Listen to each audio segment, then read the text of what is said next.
नमस्कार मेरे साथियों, कैसे हैं दोस्तों आप सब। आशा करते हैं कि आप लोग अच्छे होंगे और अपनी आने वाली सभी परीक्षाओं की तैयारी बहुत ही बढ़िया तरीके से कर रहे होंगे।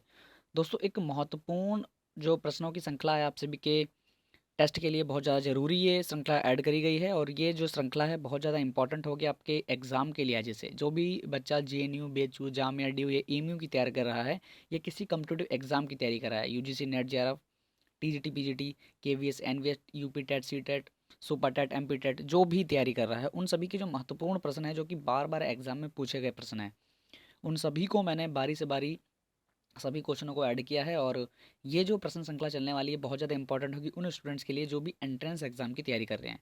तो मेरे सभी साथी जितने भी जेएनयू, बीएचयू, जामिया और डी और एमयू की तैयारी कर रहे हैं वो सभी ये क्वेश्चन जरूर करें, क्योंकि ये क्वेश्चन वो हैं और जो एग्जाम में बार बार पूछे जाते हैं, समझ गए, हर एग्जाम में देखने को मिलते हैं। तो ये वो क्वेश्चन है, इन सभी को इसके अंदर ऐड किया गया है। इसमें एक खास बात ये है कि जो बीएचयू की तैयारी कर रहे हैं, बीएचयू में आप सभी को पता है कि जो है व्याकरण ऐड होती है, तो व्याकरण के क्वेश्चन इसमें ऐड किए गए हैं, तो व्याकरण आपकी जो तैयारी है यहाँ से हो जाएगी।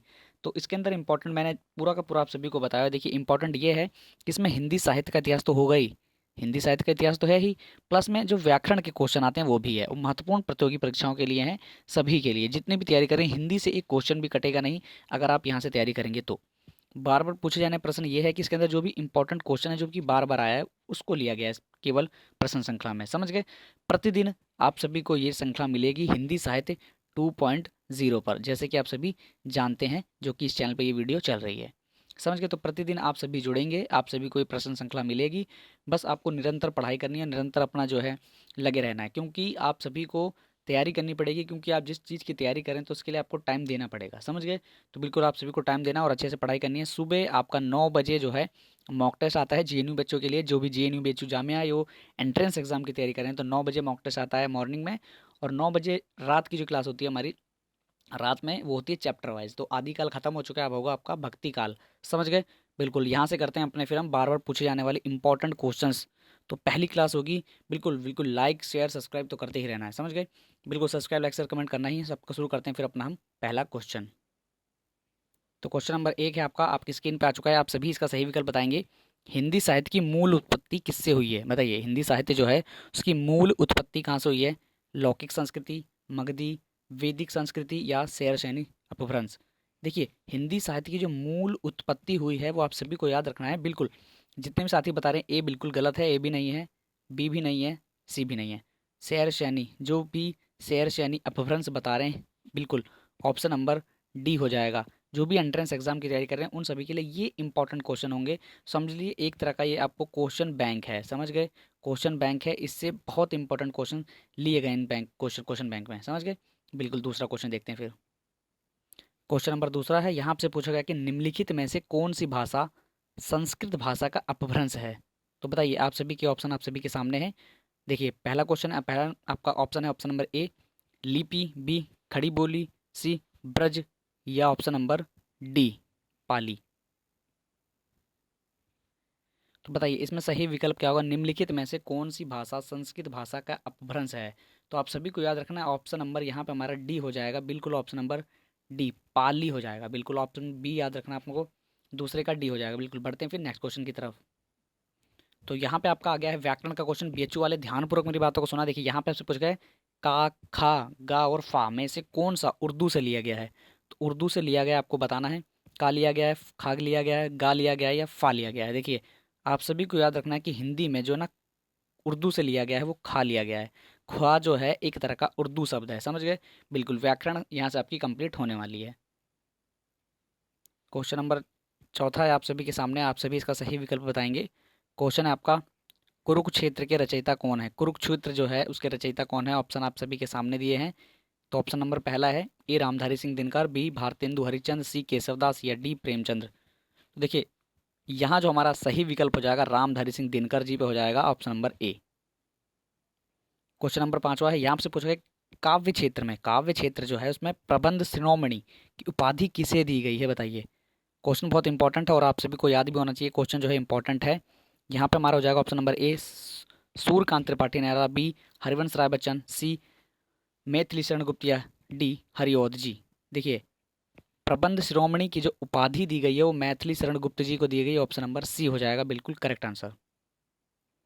क्वेश्चन नंबर 6 आप सभी की स्क्रीन पर यहाँ पूछा गया, बच्चन जी ने प्रथम बार जीवन और मानवता के प्रति अपने पूर्ण भावों की वाणी किस कृति में प्रस्तुत की है?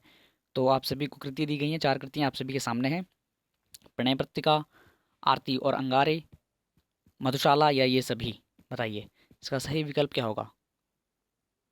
तो यहाँ पर आपको बता दूं मैं, जो जीवन और मानवता का जो प्रथम बार दिया गया था प्रति, प्राणों के प्रति, तो इसके अंदर जो हमारा जो क्वेश्चन है, पूर्ण भाव जो वाणी दी गई है आप सभी में किस कृति में है, तो आप सभी को याद रखना है ऑप्शन नंबर ए हो जाएगा, प्राण पत्रिका। इंपॉर्टेंट था इसलिए मैंने इस क्वेश्चन को आपके क्वेश्चन बैंक सीरीज में रखा। तो देखते हैं फिर 7वां क्वेश्चन। 7वां क्वेश्चन आप सभी की स्क्रीन पर, और यहाँ आपको बताना है इसका सही विकल्प क्या होगा। क्वेश्चन है आपका 7वां, नीचे दिए गए रचयिता के नाम का चयन करिए। नीचे दिए गए जो ये है आपका, पढ़ेंगे हम एक बार। जाकी रही भावना जैसी प्रभु मूरत देखी तिन तेसी। इंपॉर्टेंट है और इसका सही विकल्प आप सभी बताएंगे। 4 ऑप्शन आप सभी के सामने दिए गए हैं। 4 ऑप्शन में से सही विकल्प होगा ए सूरदास, बी मीराबाई, सी तुलसीदास या डी गिरिधर। तो बताइए सही विकल्प क्या होगा इसका आंसर। देखिए यहाँ पे जो है हमारा, जाकी रही भावना तेसी, समझ गए, जाकी रही भावना जैसी प्रभु, जाकी रही भावना जैसी प्रभु मूरत देखी तिन तेसी। देखिए यहाँ जो हमारा सही विकल्प होगा ना यहाँ पर, तो बिल्कुल ऑप्शन नंबर सी हो जाएगा, तुलसीदास।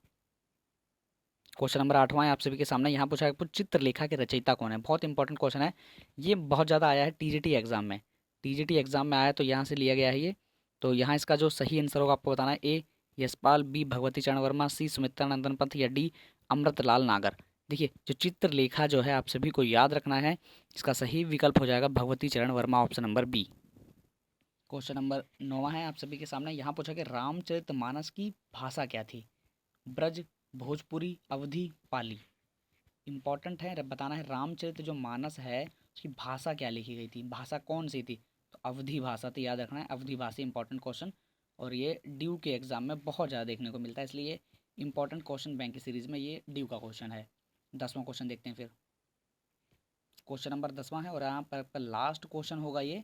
तो बताइए खड़ी बोली का दूसरा नाम क्या है। खड़ी बोली का दूसरा नाम क्या है, मगही, कौरवी, हिंदुस्तानी या बघेली। देखिए यहाँ जो हमारा सही विकल्प, खड़ी बोली का जो दूसरा नाम है आप सभी को याद रखना है, कौरवी, ऑप्शन नंबर बी। तो बिल्कुल ये महत्वपूर्ण श्रृंखला थी आप सभी के लिए, तो लाइक शेयर सब्सक्राइब करते ही रहना है। और ज़्यादा से ज़्यादा इस श्रृंखला में हम और ऐड करेंगे प्रश्नों को, क्वेश्चन बैंक को आप सभी के लिए बहुत ज़्यादा क्वेश्चन की जो श्रृंखला है ऐड करेंगे। और आप सभी जुड़े रहें, अपनी तैयारी बेहतर करिए। मैं आप सभी कुछ नहीं बताना चाहूँगा, बस जैसे जैसे मैं क्वेश्चन आपको देता जा रहा हूँ वैसे वैसे आप क्वेश्चन करिए, नोट डाउन करिए, याद करिए, जैसे भी आपको करना करिए, क्योंकि ये बहुत इंपॉर्टेंट क्वेश्चन होंगे आपके एग्जाम के लिहाज से। तो यहाँ आज हम अपनी वीडियो को एंड करेंगे, क्योंकि इंपॉर्टेंट क्वेश्चन 10 क्वेश्चन मैंने आपको क्वेश्चन बैंक के, अब डेली टू डेली मैं आपको 10 क्वेश्चन करके देता रहूँगा। जो भी इंपॉर्टेंट क्वेश्चन होंगे, केवल जो लास्ट ईयर के प्रश्न होंगे, समझ गए, उनको मैं ऐड करूँगा। केवल जो भी कम्पिटेटिव एग्जाम के होंगे या व्याकरण के क्वेश्चन होंगे जो आपके एग्जाम में आए हुए हैं, समझ गए। बिल्कुल लाइक शेयर सब्सक्राइब तो करते ही रहना है, बिल्कुल इंपॉर्टेंट है आप सभी के लिए। और इसकी पीडीएफ आपको टेलीग्राम चैनल पे मिल जाएगी। आज जो है कुछ ही देर में आप सभी को, जो कल आपका जो मॉक टेस्ट हुआ था, जो मॉक टेस्ट, पिछले मॉक टेस्ट की सभी आपको पीडीएफ मिल चुकी है। जो कल आपकी क्लास हुई थी, बात करें आदिकाल की जो लास्ट क्लास हुई थी, उसका आपकी पीडीएफ मिल जाएगी। और मॉक टेस्ट, जो आपका मॉक टेस्ट है उसकी रात 10 बजे प्रतिदिन आपको मॉक टेस्ट का जो पीडीएफ है हिंदी साहित्य मेन चैनल पे मिल जाया करेगा, समझ गए। बिल्कुल वीडियो को आज यहीं पे एंड करते हैं। जय हिंद, जय भारत।